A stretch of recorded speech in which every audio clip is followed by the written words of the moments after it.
Rosie, my mechanic stopped me the other day and he said, Richo, I love everything you cook, but unfortunately I'm gluten-free. Can you do something for me that'll be delicious? Well, this cheesecake I'm going to make is gluten-free and it is very, very delicious. So Mario, pay attention. Now what we're going to do is start with some of these rice crackers. And the rice crackers are usually quite savoury and a little bit salty, but they have a great flavour. And when you sweeten them up, they make a great cheesecake base. So what I'm going to do, Rosie, is put 2 packets straight into the Maggi mix. You like that? Yeah, very smart. And then to sweeten it up, I'm going to put some coconut sugar. I've got about a quarter of a cup of coconut sugar to sweeten it up and to give it some more flavour and make it more delicious, a nutty flavour, and a little bit of colour. You get it from the pistachio. I'm going to put pistachio in there. About a third of a cup of pistachio nuts straight in there. Now, what I'm going to do is pop the lid on the Maggi mix. I'm going to turn it on and whiz it around. And once I've got the fine crumbs, I've got this 200 grams of melted butter. I'm going to pour it in through the top till it all binds up together. Beautiful. And that will be our delicious gluten-free cheesecake base for Mario. Let's do it.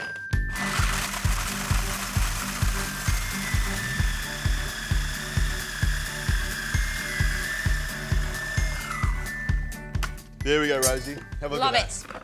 It. It looks like a regular cheesecake Have a little base. go. Have a taste of that. You get the saltiness? Yeah, but that's usually quite salty, isn't it, a cheesecake base? Oh, nice. That is delicious. That's really, really good idea. I like it. Can you imagine if I had to use seaweed flavour or another type of flavour? There we go. Now, what I'll do is I'll just pop this into the bottom here, into the base. And while I'm cleaning up the Maggi mix, what I want you to do, Rosie, is just go around with your fingers or the spatula and press the base down and get it right into the corners. Okay, you got it. What you're looking for is an even coverage of the base and I want it to go right into the corner so it stops the cheesecake mixture from going into the bottom there. I'll just sit here and watch you, maybe. Yeah, why not? Well, I should clean this up, shouldn't I? No, you should clean up. Maybe just a bit. I think so. Now, Rosie, you've got the base ready to go, and I've gone and cleaned the top of the Maggi mix, so it's looking nice and sparkly clean. Now it's time to make the filling.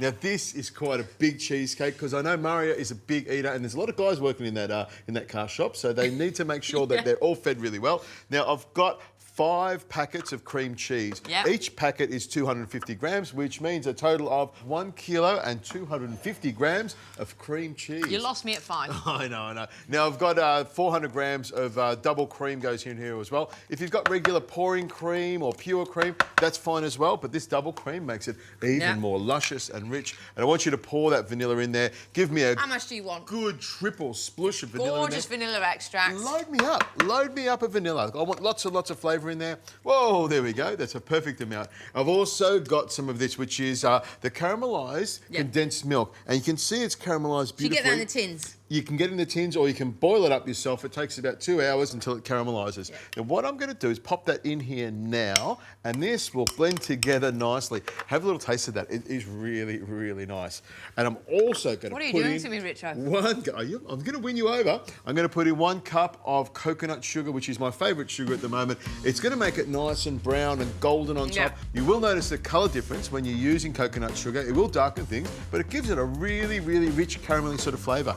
In this goes as well. Look at that. It's looking good. Now we're going to whiz this up until it becomes nice and smooth. And when it's nice and smooth, Rosie, I'm going to crack 4 eggs through the top, and then we'll pop it into the cake tin and get it into the oven.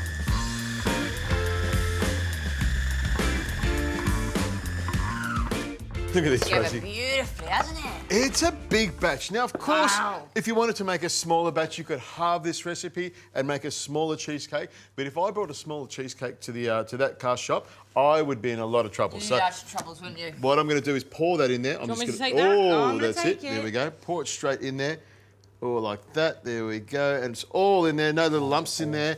I will keep a little bit of the cheesecake mixture in the Maggi mix bowl here so I can make a taste of it and just taste it as it's cooking. Now, the cheesecake will go into the oven at 160 degrees Celsius. It'll take about an hour and a half. You'll know when it's just about cooked. It'll have a little wobble in the centre. There we go.